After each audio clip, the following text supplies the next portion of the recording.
Сергей Бабич, наверное, я пропустил информацию о пленэре в Италии. Если группа еще не набрана, скиньте, пожалуйста, детальную информацию, что, где, когда, куда скинуть. Сергей Бабич, я зашел на ваш аккаунт в YouTube, больше у меня информации никакой нет, куда скинуть. На деревню дедушки не получается, поэтому есть сайт.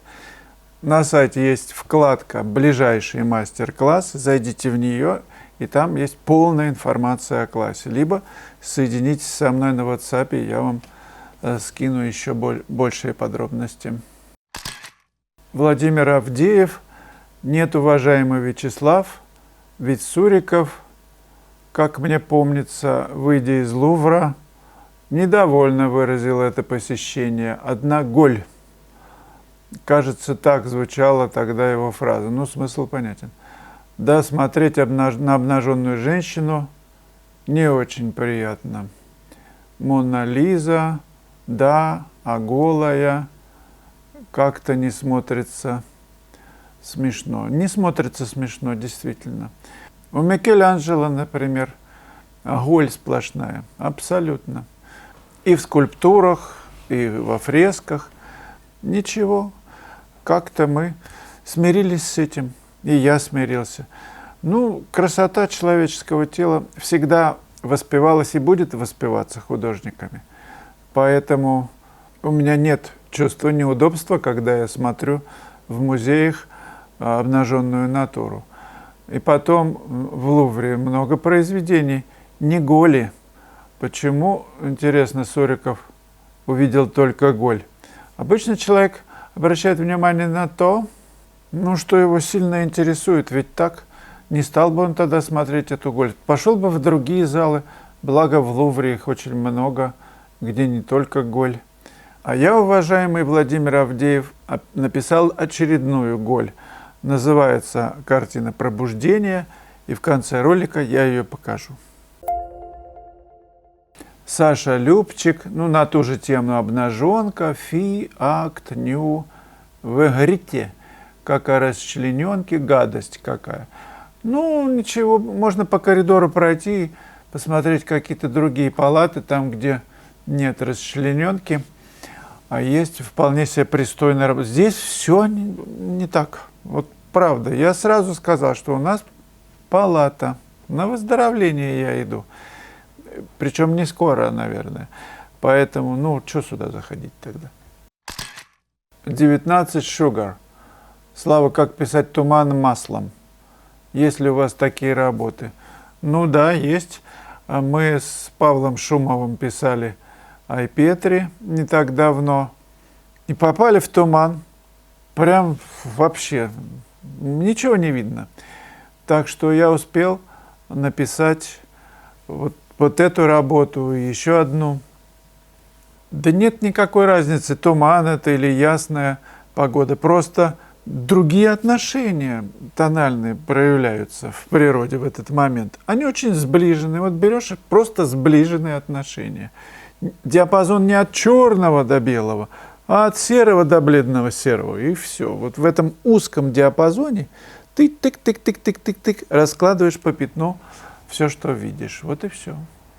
Но меня давно об этом просят. Я постараюсь сделать класс, ну, урок на эту тему, скорее даже курс, потому что это довольно-таки сложно писать в тонких взаимосвязях. Нужно просто попасть в этот туман и все это показать.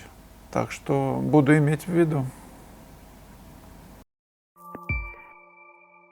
Анна Владимирова. Хотелось бы узнать про цветовую палитру Репина. Но у меня нет никаких данных на тему цветовой палитры. Но я помню, был когда в Коколе, видел его палитру, там выставлена была. Ну, обычная палитра, обычные краски у всех.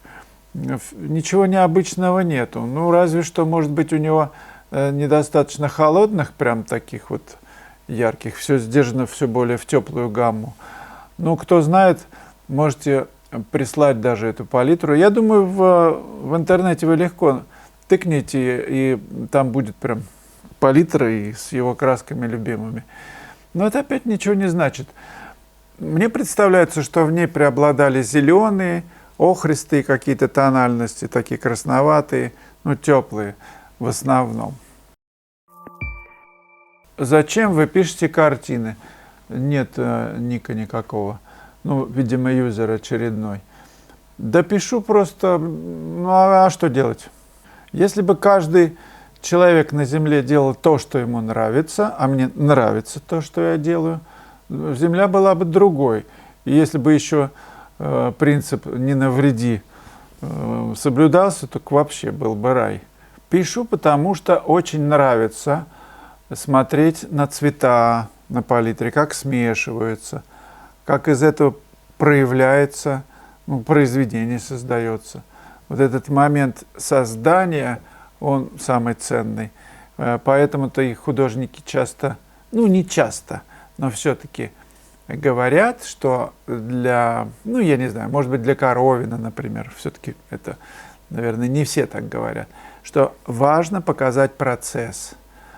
Процесс показать в картине, это значит, что ты подходишь к картине, смотришь на нее, и возникает ощущение, что художник не докончил. Он что-то тут намазюкал, но не до конца.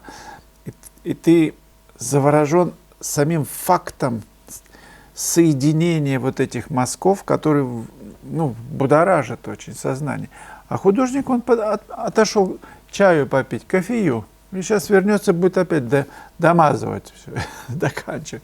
Но вот это состояние на холсте, когда есть загадка, недоконченность, намек, для меня очень ценно. Вот за этим и пишу. Намекнуть, что это краска всего лишь, это холст. И это красиво. VLD Records. Я попробовал рисовать наброски, как фешн. Ну, то есть развернуть палочку угля ее длиной и делать все мягко. И знаете что, с натуральным углем не получается. А когда взял старый карандаш цвета, похожий на умбру натуральную, препарировал его, вытащив грифель, все стало получаться прекрасно. Вот не знаю, в чем проблема. Почему-то уголь рисует не так, как мне надо. Как вы думаете, лучше писать и рисовать тем, чем проще и получается? Конечно. Или пробовать и пробовать на том, чем не получается. Я думаю, чем получается, тем и надо рисовать. Потому что сам факт преодоления материала, либо надо поискать, может быть, дело не только в угле, а в поверхности, на которой положена бумага, например, в самом качестве бумаги. Потому что Фешн писал на тонких каких-то таких листочках, не знаю уж, как это все называлось. Короче говоря, две вещи играют значение: бумага, поверхность и материал. Ну, дальше, значит, и непонятно в таком случае, потратишь ли ты время, и будет неприятно, или наоборот, все станет только лучше.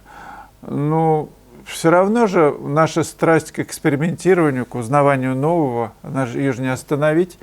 Поэтому, зная, что Фешн делал это углем, а не получается так, но мы все равно не перестаем к этому стремиться, да? Попробовать добиться, чтобы получилось. Ну а поскольку сейчас замечательные материалы в наше время существуют, поэтому давайте выбирать материал, которым нам удобно рисовать, а технику выбирать того художника, кто нам очень сильно близок и интересен. И, может быть, это даст какое-то новое решение, потому что, ну, вроде бы взгляд такой же, стремление также нарисовать, а материал другой. Ну, не уголь, а что-то еще.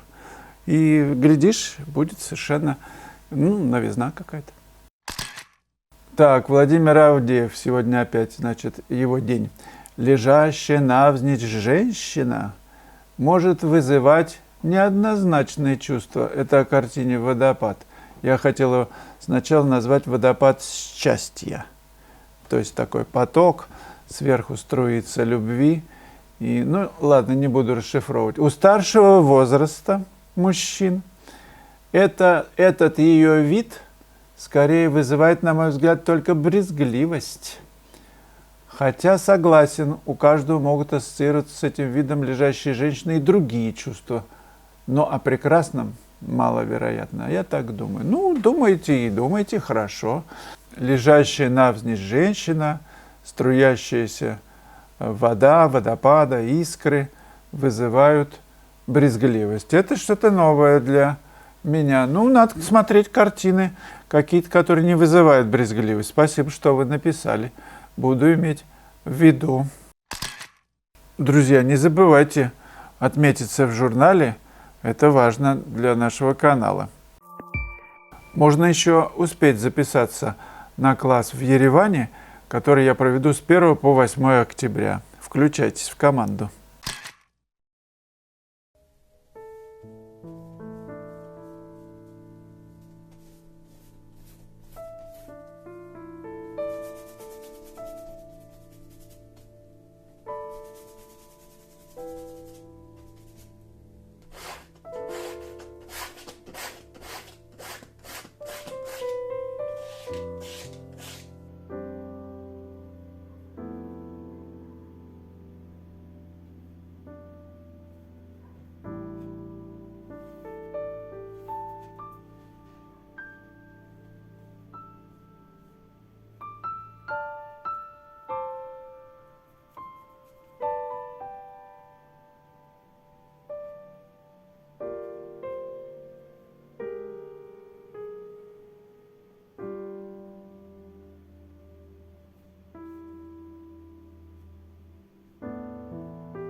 Безмолвие заполнило собой все пространство.